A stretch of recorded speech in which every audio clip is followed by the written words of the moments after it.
Hello दोस्तों, कैसे हैं आप लोग। हमारी आज की कहानी का नाम है परिस्थिति। निर्मला जी को आज जैसे ही पता चला कि मधु मायके से दोपहर को आने वाली है तो उन्होंने न बर्तन साफ किए, न ही कपड़े धुले और तो और वॉशिंग मशीन में ज़्यादा कपड़े भी डुबो दिए। अब शाम होने को आई थी। वो इंतज़ार कर रही थी कि मधु अभी तक क्यों नहीं आई। क्या कारण हो सकता है, इतनी देर हो गई, आखिर मधु पहुँची क्यों न है। अब तो उनसे रहा नहीं जा रहा था। वह बहुत बेचैन हो रही थी कि क्या करे। उन्होंने सोचा चलो बेटी को ही बता दूँ कि तेरी भाभी आने वाली है और फ़ोन लगाकर कहती, हेलो सुनिधि बेटा, कैसी हो तुम। मैंने सोचा कि तुमसे ही बात कर लूँ। तू कब आएगी। और सुन, तेरी भाभी मायके से आने वाली है, तू आ जाना, सामान भी देख लेना कि उसे क्या मिला है। तब सुनिधि कहती है, मैं तो ठीक हूँ मम्मी, मैं आज नहीं आ पाऊँगी क्योंकि तुम्हारे दामाद जी घर जल्दी आने वाले हैं। मैं ऐसा करती हूँ कि कल दोपहर में आती हूँ, आराम से 1-2 घंटे रुक कर सामान भी देख लूँगी। अब बहुत देर बाद 7 बजे करीब मधु मायके से पहुँची। तब निर्मला जी ने मधु से कहा, मधु तूने तो कहा था दोपहर में आएगी, अब रात होने आई है, तू इतनी देर से लौटी, मुझे तो चिंता हो गई थी, देर कैसे हो गई। तब मधु ने कहा, मम्मी जी मुझे चाची ने बुला लिया तो उनके यहाँ चली गई, इसी से लेट हो गए। उनके घर एक दिन भी नहीं गए थे। सोचा कि चाची के घर कभी भी चली जाऊंगी, पर समय नहीं मिल पाया, इस कारण आज ही गई, नहीं तो वो बुरा मान जाती। इतना सुनते ही निर्मला जी बोली, ठीक किया जो उनके यहाँ भी चली गई, आखिर उस घर की भी बेटी है। तुझे खाली खाली भेज दिया कि कुछ चाची ने दिया कि नहीं। फिर मधु बोली, मेरी चाची ऐसी नहीं है कि कुछ न दे। मम्मी जी मैं कपड़े बदल कर मुँह धुलकर आती हूँ, बहुत थक गई हूँ। तू सामान तो दिखाती जा, क्या क्या मिला है। मम्मी अभी रुको, थोड़ी देर से दिखाती हूँ। अब तो निर्मला जी की उत्सुकता बढ़ जाती है। उन्हें लगता है कि कब सामान देख लूँ, देखे तो भला क्या मिला है। यही सोचती हैं, तभी चाय लाते हुए मधु आती है। वो कहती, मम्मी जी कहीं से आओ तो एकदम से थकान हो जाती है, अब अच्छा लग रहा है। मम्मी अब आपको सामान दिखाती हूँ। और बैग से सामान निकाल कर खुश होकर साड़ी सूट दिखाने लगती है।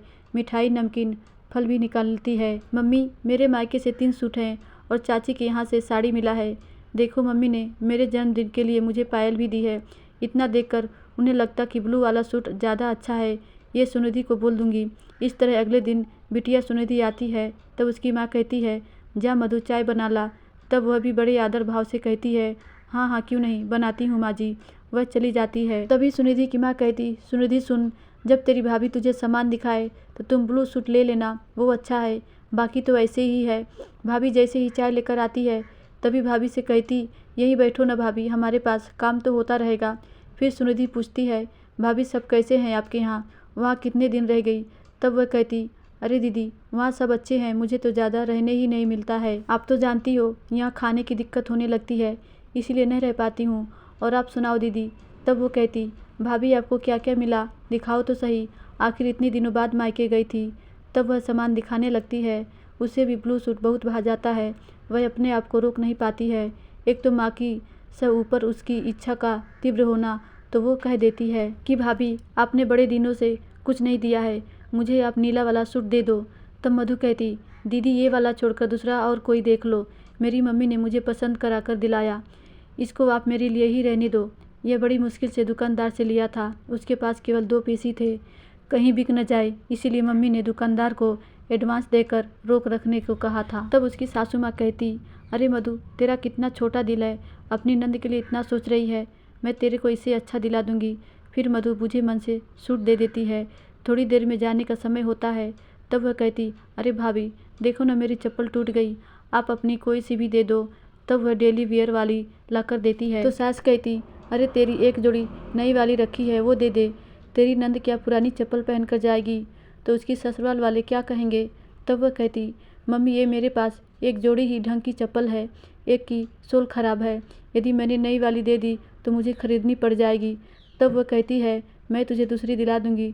तब मन मारकर सास का मान रखते हुए दे देती है। कुछ दिन बाद उससे ससुराल पक्ष में ही शादी में जाना होता। तब उसके पास जो साड़ी सबसे अच्छी होती है वो पहन लेती है। तब सासू माँ कहती, अरे मधु ये क्या कितनी पुरानी साड़ी पहन ली, ये तू कितनी बार रिपीट करेगी।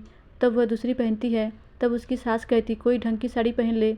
इस तरह से सुन वो बोलती, मम्मी जी मेरी जो ढंग की अच्छी चीज़ें तो आप दीदी को दिला देती हो, ये सब आपकी दिलाई हुई ही साड़ियाँ हैं, ये देखो ना कौन सी पहनूं। इतना सुन उसकी सास तब सोच में पड़ जाती है। तब वह कहती, हाँ मधु मेरी ही सोच गलत थी कि बेटी के बारे में ज़्यादा ही सोचती, उसका ज़्यादा ख्याल रखा। अब मैं समझ पा रही हूँ कि बेटी के साथ साथ बहू के लिए भी सोचा होता तो ये दिन मुझे न देखना पड़ता। फिर मधु कहती, मम्मी जी आपकी कई बात न कटे इसलिए मैंने आपका मान रखा और आज आपको समझ आया कि हमारी भी कुछ ख्वाहिशें होती हैं। हम बहुओं को खुशियों की ज़रूरत होती है। आप ही कह रही हो कि कुछ अच्छी सी पहन लो।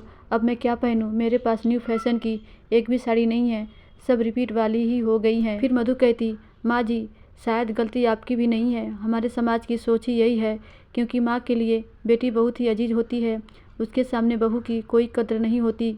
इस कारण ऐसी परिस्थिति उत्पन्न हो जाती है। यदि बहू सास का विरोध करे तो बहू को तेज तर्रार समझा जाता है और कहा जाता है मेरी बहू कुछ सुनती नहीं है। और जब बहू सीधी हो तो उसके साथ उसके सीधेपन का फ़ायदा उठाया जाता है। इस तरह घर में कलह न हो, बहुएं सास की बात मान लेती हैं और उनकी खुशियाँ वहीं दबकर रह जाती हैं। माँ जी बहुओं को भी तो खुशियों की तलाश रहती है कि मन का पहने खुश रहे, पर आज की संयुक्त परिवार में बहू अपने मन का ओढ़ पहन नहीं सकती, यहाँ तक कि मन की इच्छा अनुसार बनाकर खा भी नहीं सकती है। सास का प्रतिबंध होता है, उनकी सोच में बहू की लगाम कसकर रखना है, भले बहू घुट घुट कर रह जाए। मैं पूछती हूँ क्यों? सास का दबदबा बना रहे, बहू बात मानती रहे, उसके ताने सुने, क्या तभी बहू आदर्श बहू होती है? इतना सुनते ही उसकी सास बोलती, मुझे माफ़ कर दे बहू, जो बिटिया के आगे अपनी बहू को न समझ सकी। मुझे नहीं पता था कि मेरी बहू इतनी समझदारी वाली बातें भी करती है। तूने तो मेरी आंखें खोल दी बहू। इस तरह अब उन्हें अपनी गलती समझ आ गई। अब खुले मन से कहती, मधु मेरी अलमारी से तुझे जो पहनना है पहन ले, अब मैं कभी सुनिधि को देने नहीं कहूँगी, तेरे लाए हुए सामान उसे कभी न दिलाऊंगी। धन्यवाद दोस्तों, आशा करती हूँ ये कहानी आपको ज़रूर अच्छी लगी होगी।